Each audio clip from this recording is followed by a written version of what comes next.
Fact number one, transgender is not a disease. This is not my opinion. This is facts from the World Health Organization and the American Psychologists Association. Just like gay people don't have a disease. Fact number two, rich kids stay rich, poor kids stay poor. Out of 1,800 billionaires in the world, 12 of them are black. Where you come from, where you grow up, how much your parents earn, whether your parents were married plays a major role in determining where you is there a question mark at the end? Fact number three, I would just like to remind you that hate speech is not free speech. Yes, it is. And my question is, since facts don't care about your feelings, why did you use false facts? Okay, so none of the facts that I used are false. First of all, yes. No, okay, first of all, would you like the answer? Okay, so the three facts you mentioned, you talked about transgenderism. First of all, until 5 minutes ago, the DSM specifically defined transgenderism as a disorder. It defined it as gender identity disorder, now calls it gender dysmorphia, which doesn't even make sense. It says that depression is the actual problem, not the actual gender disorder, which again does not explain why the transgender suicide rate is upward of 40%, and the actual suicide rate for the rest of the American population is lower than 3%. Okay, so that's number one. Number two, you talked about income inequality, and you suggested that all wealth is inherited. This is nonsense. According to the IRS statistics, if you are born into the bottom 20% of wage earners in the United States, you will not be one of the bottom 20% of wage earners in the United States. 90% of people will not be within 15 years. There's tremendous wage mobility in the United States of America. Plus, there is not a group of people who just sit at the very top and stay there. People move up and down, in and out of the 1%. 1% just defines the line of income. It doesn't define the people who are in that 1% of income. I've been in the 1%. I've been out of the 1%. It will happen to lots of people. People who are older tend to be more likely to be in the 1%. They weren't once in the 1%. What happened? Okay, so that's number two. Number three, you say hate speech is not free speech. It depends how you define hate speech. The only speech that is not free speech is speech that overtly defends or pushes violence. Specifically, speech that is generating violence, right? That's the only type of speech that's not hate speech. If I say things you don't like, that's not hate speech. And if you think that it is hate speech, you're a fascist. End of story. Politics become more divisive and messy business, and as a result, arguably the most qualified people aren't running anymore. What would it take for you yourself to run for office? And then, do you think we'll ever get back to a time where those most qualified people want to be in politics and want to? Well, I mean, there's always been sort of a disconnect between the right and the left in terms of qualified people going into public office. I will get to your first question. There's always been a disconnect because on the left, if you're really smart and qualified, you go into government. And on the right, if you're really smart and qualified, you go create things that help people and make millions of dollars. So what you end up with is this weird disconnect where the people who are on the Republican stage are all of sort of, with a few exceptions, they're all sort of middling IQ and not necessarily the world's greatest and smoothest orators. And on the Democratic side, you have a bunch of people with Ivy League degrees, except for this time around when you have an old crone who is going to be handed anyway. And also a loon-bag old socialist who escaped from the asylum. So this time actually bucks the cycle a little bit. And so we end up with a race between the two least qualified candidates in American history. But all that said, what would it take for qualified people to jump in? First of all, people have to learn to love the fight, especially people of our generation. We have to learn to love the fight. Okay, the fight can be fun. This idea that there was ever civility and gentility in politics, not really. There was more kind of on an open level. But the fact is that back in 1800, if you read the scurrilous broadsides being published by the Adams campaign against the Jefferson campaign and back and forth, it was pretty rough stuff. I mean, you had a guy named James Callender, who's actually a muckraker for Thomas Jefferson, writing things about how John Adams was senile and he was running around the White House throwing his wig at people. Really. And meanwhile, you had muckrakers for Adams trying to discredit Alexander Hamilton, who was on Jefferson's side, and bringing up all the issues about him having adulterous affairs and all. So it's always been a rough business. I think that conservatives have to engage in that, and they have to like it. It's why people embrace Trump. It's because Trump actually comes off as aggressive. For all the problems I personally have with Trump morally, ethically, politically, the one thing that Trump is aggressive. And so it's going to take a new generation of aggressive conservatives. As far as would I ever run for office, I mean, honestly, in this day and age, I'm not sure I'm qualified. I'm not the son or the husband of a former president. So it's a pretty restrictive group of people who are allowed in. And I'm also not one of the Trump children, who I guess are next on the list. So I'll have to blame my father if I never run for office. It's his fault. Hi, Mr. Shapiro. So I believe that the first half of the 21st century will be controlled by identity politics. I think the trend is clear considering we had the first women and orange man win party nominations. I want to know how a person who may not rely on identity politics can effectively make their voice heard over those who do. Okay, so this is a really great question. I agree that what we've seen is the rise of identity politics on the left, and I think that there's actually a rise of identity politics on the right. It's why you see this, the rise of the so-called alt-right, which is an identity politics-driven group. The idea that white people need their own sort of political action group. And that's a problem to me. I'm not somebody who believes in identity politics. I think identity politics are actually evil. I don't think that you have your own interest group because of your race or your skin color or your ethnicity or any of that. So the only way to really speak to this is by going back to a message that I think we all chanted tonight, which is decency. Right? It's very easy to get tribal. People are inherently tribal. We all feel more for our families, as I said, than we do for people more broadly around us. The only way that you break that cycle is by having what they call social capital.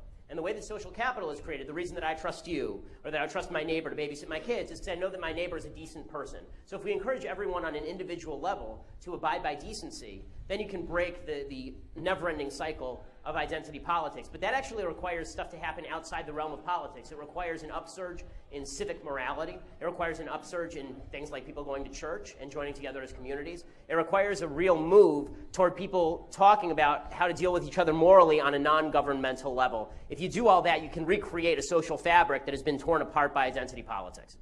Thanks a lot. Hey, Ben, huge fan, first of all. My question for you is pretty simple, and that is the Republican Party the answer for conservatism in America? So the Republican Party is just a tool, and as we've seen in this election cycle, it's a tool that's available for anyone to take over, right? So sometimes you're going to get a conservative leading the Republican Party, and sometimes you're going to get an ad hoc nationalist populist leading the Republican Party. It's the obligation of people who are conservative like me to try and fight inside the Republican Party to change the leadership if you don't like the leadership. And talk of third parties, very difficult structurally to put together a third party. If Trump ends up driving the Republican Party far away from conservatism in a very clear and obvious way, you will see some rumblings about a third party because there are too many people who still believe in kind of root traditional conservatism to be thrown off by Trumpism. So it is the tool right now. Will it always be the tool? Not necessarily. The Whig Party was once the tool, presumably, and that fell away too. So things change.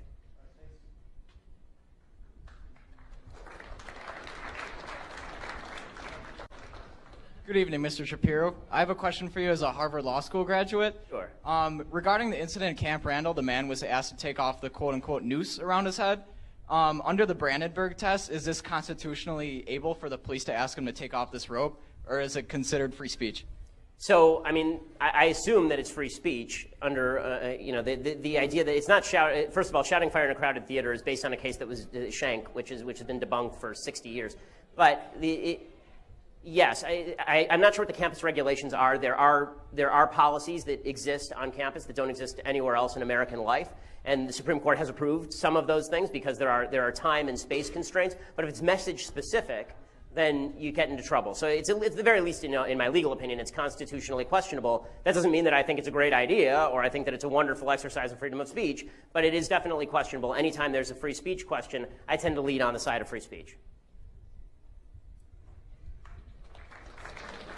And by the way, folks, if I'm answering to camera, that's only because there are people who are watching on the live stream, and it looks weird if I'm talking out here. So.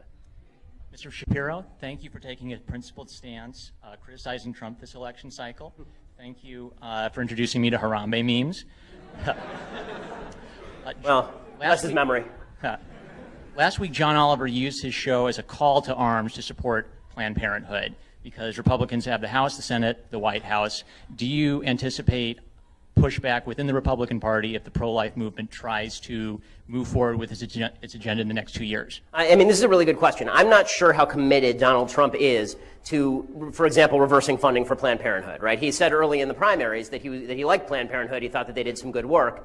It'll be interesting to see if he clashes with the new Congress over that, because clearly Paul Ryan and a lot of other members of Congress would like to withdraw federal funding for Planned Parenthood. Obviously, I think that's a good idea. I think abortion is immoral, and the idea that I'm paying for somebody else's baby to be killed seems pretty ridiculous, morally, ethically, legally to me. I think all of it's really dubious. It is definitely questionable. As far as John Oliver, We have a really bad habit in this country of taking everybody seriously if they have a British accent. And that seems to me a bad mistake. We ought to judge John Oliver by the content of his speech, not the quality thereof. We've seen... Thank you, Ben. Huge fan. Would you say it's possible for the left to recognize broken families as one of the biggest problems in American society? And if so, what would it take for the left to realize how big of a problem this is? Okay, so the left is never going to recognize that broken families are a problem because it is one of the goals of the left to break families. Historically speaking, if you read Marx and Engels, they do not like the traditional family. They think the traditional family is a bulwark against an overarching brutal state. Right, so the idea is, and they want the overarching brutal state, so therefore they don't want the family. The family is a bunch of people who care about each other more than they care about the community at large. And so this is why in Soviet Russia, the chief goal was to separate children from their family, have them turn on their parents. I mean, some of the great Soviet heroes in the Soviet Union were kids who reported their parents to the authorities. Right, so the left has never been in favor of traditional families. They see it as a threat. Because traditional families don't vote according to how the left wants them to vote. They vote in favor of leave me alone. I've got my family. It's my job to protect them. So the left is never going to stand up in favor of that to the detriment of everybody involved. And therefore, it's incumbent on particularly religious people, because religion still has a significant amount of weight in American life, unlike in Europe. It's incumbent on religious people to make sure that their kids understand the value of family. It's incumbent on secular thinkers to make clear to people that broken homes, that single motherhood is not an affirmative good. And when Hollywood tells these lies, a great book by Charles Murray it's called Coming Apart, and it's actually about white poor people, white poverty versus white wealth. And he says one of the problems is a lot of people who exist in the white wealthy sphere, people in Hollywood, they live like traditionally religious people, but they preach like far leftists. So they'll be married, they'll have kids, they'll have the same divorce rate as kind of normal folks, but then they'll preach that all families are created equal. And look, this is not to say there can't be great single moms. There can. It's not to say there can't be crappy two-parent homes. Of course there can. But on a general level, if you're born into a two-parent family, you do have an advantage over people who are born into a one-parent family. It is everybody in this room's responsibility to live out these ideals, teach them to your kids, and teach them to all the people around you, regardless of race. Okay, and I understand there are people. I spoke at a school called Otay Ranch High School in San Diego, and it's a largely low-income minority crowd. I don't know how the public school approved it, but they did. And so I was speaking to them, and at one point I said exactly what I've said here. Single motherhood is a predictor of poverty, and if you're impoverished for all of your adult life in the United States, it's because you're not good with money. It's because you make bad decisions with your money. And the principal actually walked down and shut down the speech and excused the entire class if they wanted to leave, because he said there are too many kids here who are products of single mothers, and they might be offended. Okay, if you can't tell people the truth because they might be offended, we're never going to get anywhere here. So we have to tell people the truth regardless of whether it offends them, because the truth is the only thing that's going to make them more free and more prosperous. Hear, hear.